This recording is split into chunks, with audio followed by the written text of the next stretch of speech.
I've noticed something most people don't talk about. It's not the wrinkles, it's not the gray hair, it's not even the birthdays stacking up like old newspapers.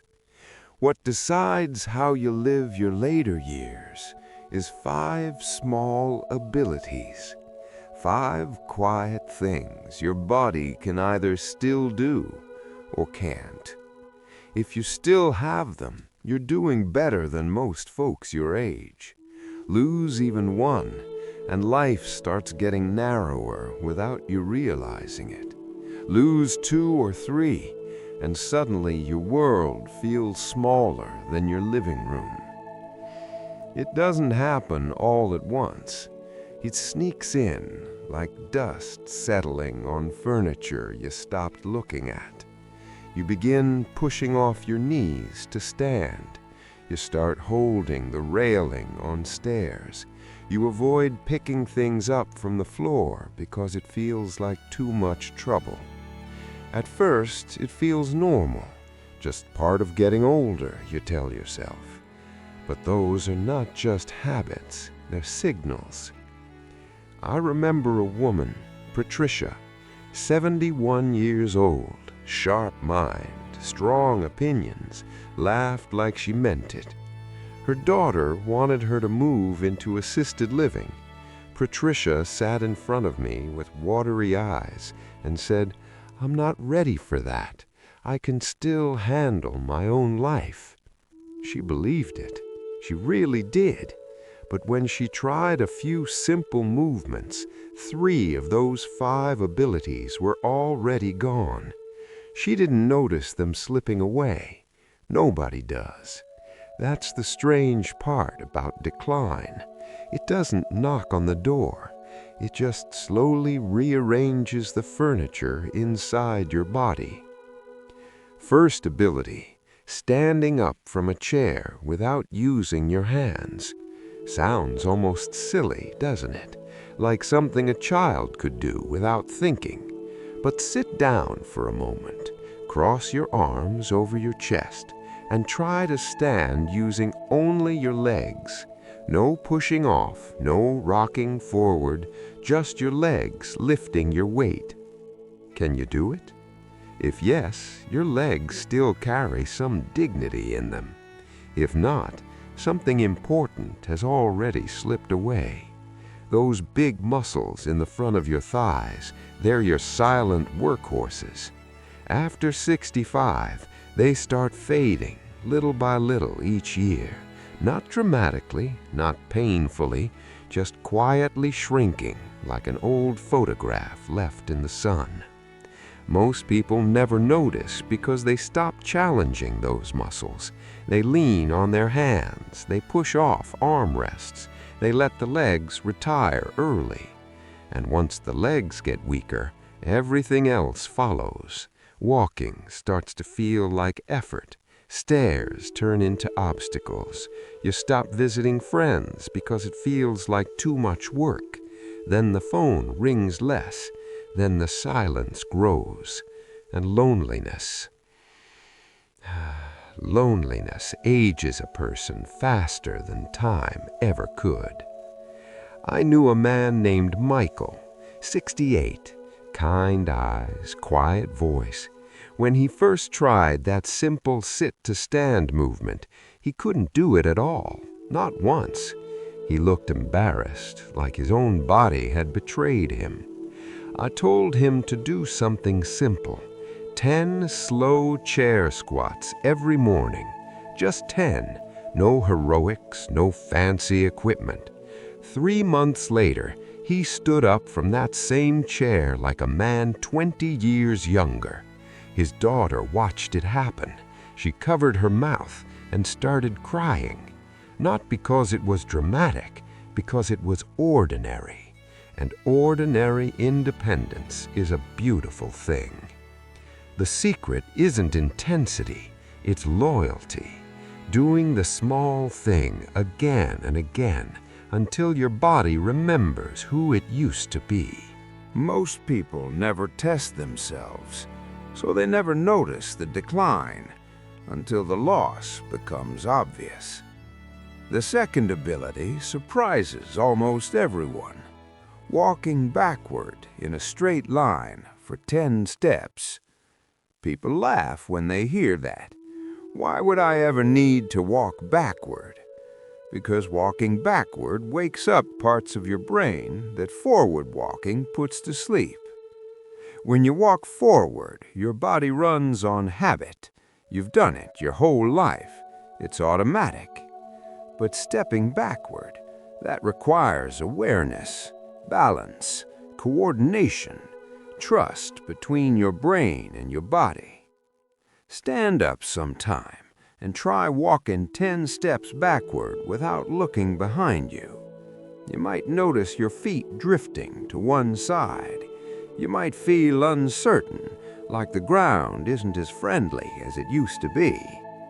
That feeling is information. Older folks who can still move backward with confidence, they fall far less often. And falls, well, a single fall can change a life overnight. One wrong landing and independence becomes a memory instead of a reality. But there's something deeper hidden in this backward walk. It quietly measures how well your brain is still working. It asks your mind to process space, guide muscles, and keep balance all at once. I once met a woman named Dorothy, 74, sharp memory, did crossword puzzles every morning with her coffee. She could tell you birthdays, recipes, phone numbers, everything. But when she tried to walk backward, she nearly tipped over after 2 steps. That small test revealed something conversation never did.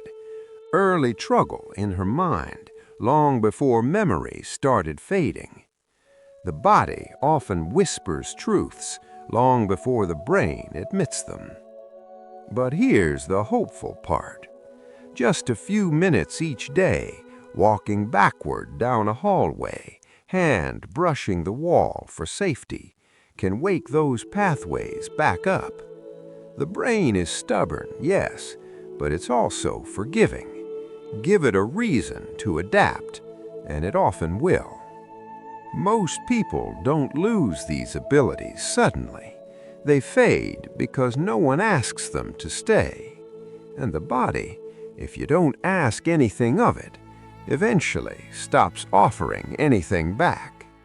The third ability, most people laugh at it right up until the day they can't do it anymore. Bending forward and touching your toes without bending your knees. Sounds like something from a school gym class, doesn't it? Something you stopped caring about decades ago. But try putting on your socks when you can't bend properly. Try picking up a spoon you dropped. Try getting in and out of a low car seat when your back feels like a stiff board. That's when flexibility stops being a joke and becomes a daily struggle. As the years pass, the muscles behind your legs and the ones in your lower back, they slowly tighten. Not because aging demands it, but because most people spend years sitting, avoiding stretches, moving less. Those tight muscles start pulling on your hips. Your hips pull on your spine, and suddenly your whole body feels like it's moving through wet cement. Stand up sometime today. Keep your knees straight and slows reach down. Where do your fingers land? Your thighs? Your knees? Your shins? Your ankles? Your toes? No need to impress anyone. Just be honest with yourself. I've seen people in their 80s, people who hadn't touched their toes in 40 years, slowly regain that movement again. Not with force, not with pride, just gentle stretching every single day, like watering a dry plant. Flexibility doesn't return overnight.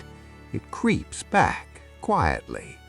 And one day you bend down without thinking, and realize something has changed. And your back, well, your back thanks you for it. Lower back pain visits most older people at some point. For many of them, the real culprit isn't the spine itself. It's those tight muscles pulling on it day after day. Keep the body loose, and you spare yourself years of unnecessary discomfort.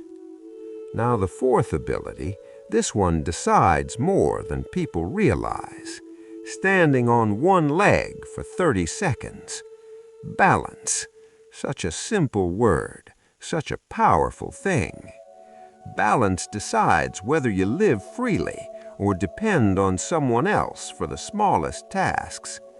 Most people don't notice their balance slipping, not at first. They just feel a little uncertain on uneven ground, a little cautious on stairs, a little slower turning around. Then one day they fall, and after that fall, fear moves in. Fear makes them walk slower, move less, stay inside more.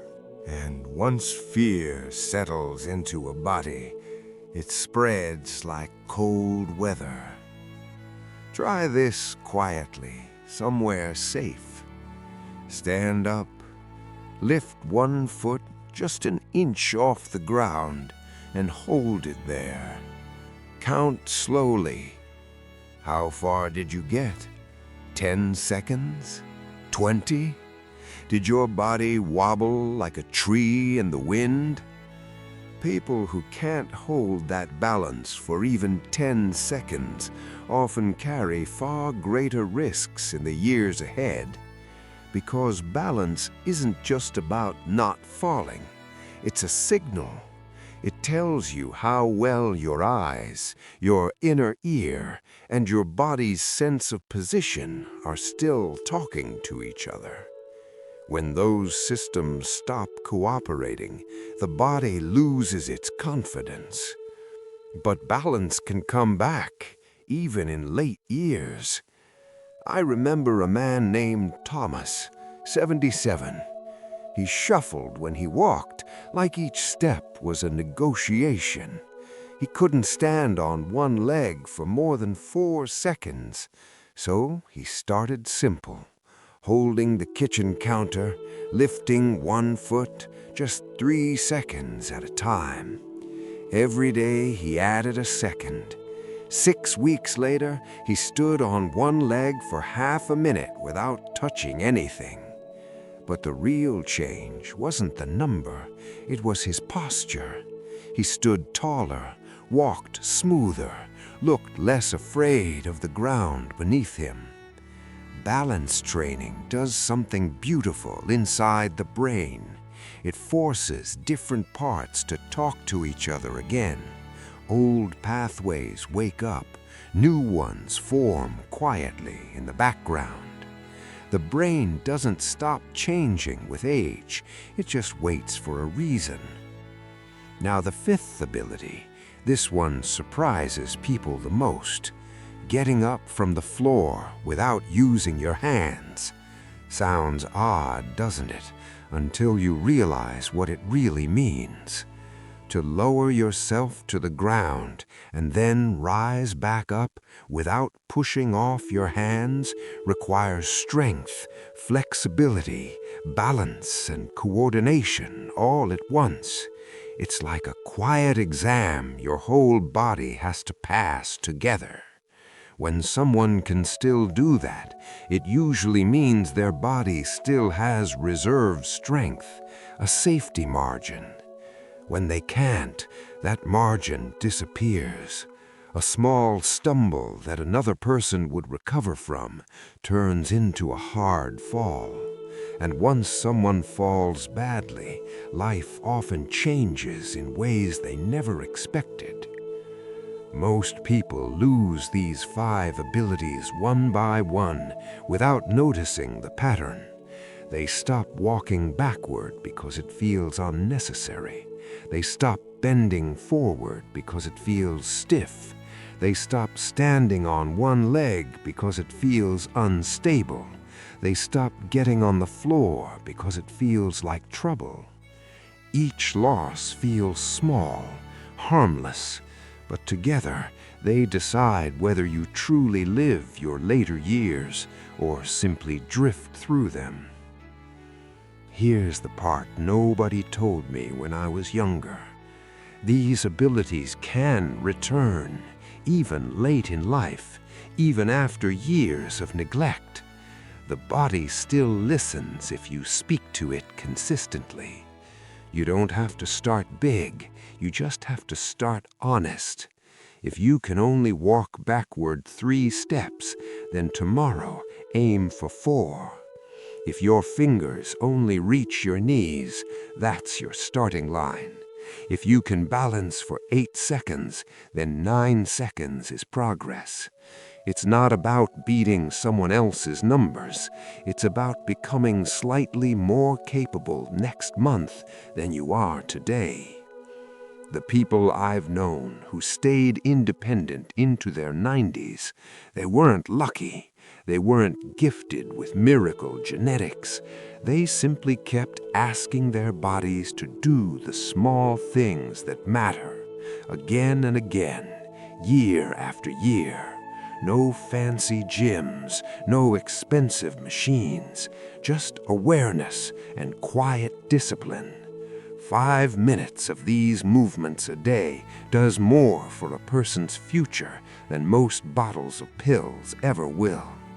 I've watched it happen more times than I can count.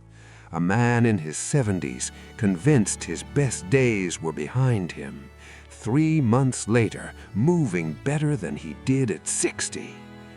The body wants to work well, it truly does. It just needs a reason. So, check yourself once a month. See which of these 5 abilities still live inside you and which ones are fading. Don't wait for a fall to realize your balance needed attention. Don't wait until you're stuck on the floor to wish you'd practiced standing up. The life you'll have 10 years from now is being shaped by the small things you do today, not what you did in your youth, not what you promised to do someday, what you actually do today, tomorrow, and the day after that. These 5 quiet abilities, they're the foundation under everything else. I've seen people with easy lives fall apart early, and people with hard lives stay strong into their 90s. The difference wasn't luck, it was honesty. They paid attention to what their bodies could still do, and they worked on it before trouble forced their hand. Now you know what truly matters. The real question isn't whether you have these abilities today.